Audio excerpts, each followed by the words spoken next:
Assalamualaikum dan salam sejahtera. Sejak dilantik selaku ketua jurulatih skuad Harimau Malaya, Tang Cheng Ho belum pernah merekodkan kemenangan menentang Vietnam yang dikendalikan oleh jurulatih dari Korea Selatan, Pak Hang Seo.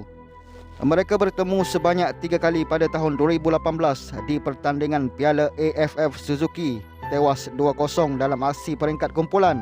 Kedua-dua pasukan bertemu sekali lagi di perlawanan akhir yang diadakan secara timbal balik.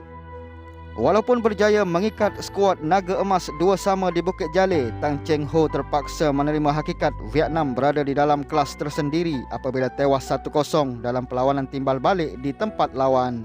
Pada Oktober 2019, mereka sekali lagi bertemu dalam perlawanan pertama pusingan kedua kelayakan Piala Dunia 2022 Piala Asia 2023 di Hanoi.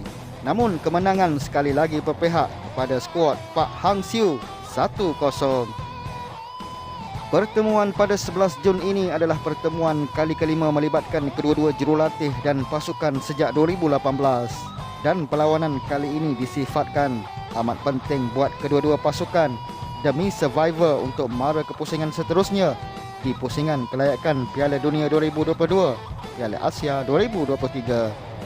Walaupun mengakui ianya sukar, Tang Cheng Ho menyedari hanya kemenangan boleh mengembalikan maruah pasukan negara selepas diratah UAE 4-0 sebelum ini. Kemenangan ke atas Vietnam juga pasti akan mengembalikan sokongan dan kepercayaan peminat dan penyokong bola sepak negara di tanah air. Bagaimanapun beliau enggan barisan pemainnya lalai dalam perlawanan tersebut kerana Vietnam adalah pasukan yang amat berbahaya ketika melakukan serangan balas. Dalam perlawanan yang dijangkakan sengit, Tang Cheng Ho juga mahukan barisan pemainnya lebih klinikal di bahagian gawang gol. Memang kita tahu dalam 4 perlawanan terakhir, kita tidak dapat kemenangan menentang Vietnam.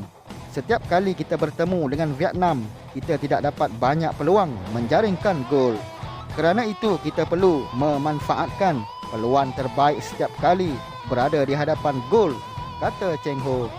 Jurulatih berasal dari Alostar itu juga berharap barisan pemainnya kembali mendapatkan keyakinan dan momentum selepas kekalahan kepada UAE sebelum ini. Apatah lagi setelah pemain-pemain tidak beraksi dalam sebarang perlawanan antarabangsa selama 18 bulan sebelum kempen di Dubai ini. Mengakui kedua-dua pasukan amat mengenali corak permainan masing-masing, Tang Cheng Ho turut melihat ketiadaan beberapa pemain utama di dalam skuad Vietnam kali ini sebagai peluang untuk pasukan negara merekodkan kemenangan sulung di UAE. Vietnam sudah kehilangan kapten pasukan Du Hung Dung yang mengalami kecederaan patah kaki pada Mac lalu ketika beraksi bersama kelab Hanoi FC. Membuat keadaan semakin parah, skuad Naga Emas terpaksa melupakan penjaga gol utama, Dang Wan Lam. Vietnam juga turut kehilangan khidmat pemain perancang Nguyen Quang Hai akibat penggantungan selepas menerima kad kuning dalam perlawanan menentang Indonesia pada awal pagi Selasa lepas. Alah bisa tegal biasa buat pertahanan negara Corbin Ong sekiranya dia diperah untuk 2 baki perlawanan selepas ini dalam usaha memastikan benteng skuad Harimau Malaya tidak terus dibolosi lagi. Pemain berdarah kacukan Malaysia Barbados itu berkata, dia sudah bersedia memberikan persembahan terbaik jika terus diberikan kepercayaan untuk mempertahankan benteng skuad kebangsaan. Beliau berkata walaupun kudratnya terus ditagih dengan perlu beraksi 90 minit pada baki 2 perlawanan menentang Vietnam dan Thailand, namun situasi itu sebenarnya adalah satu penghormatan apabila pengendali Harimau Malaya Tang Cheng Ho masih lagi menaruh kepercayaan kepadanya untuk terus menabur bakti. Saya sudah bersedia jika perlu beraksi 90 minit untuk pasukan dan akan memberikan yang terbaik pada baki 2 perlawanan kelayakan nanti, kata Corbin Ong.